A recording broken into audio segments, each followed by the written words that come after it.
side lying core challenge here. You have to try to stack your hips, so one directly above the other. That lower hip bone is round, so it's going to feel very unsteady, and you need to try and keep them in that one position.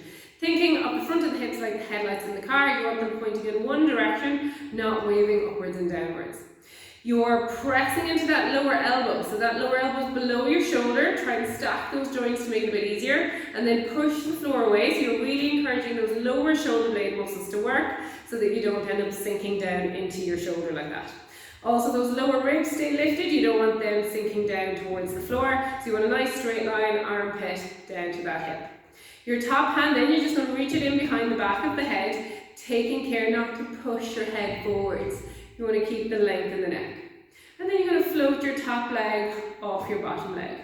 Stretch through your heel as you take the leg forwards. Feel the stretch into the back of the leg, but keep everything else steady. Point the toe as you bring the leg back. Gently pushing into your head, pushing your head backwards into your hand so that the head doesn't come forwards as the leg goes back. Taking the leg forwards and backwards. So it is a little bit of flexibility and mobility, but it's also a balance challenge here. You're trying to keep those hips stacked.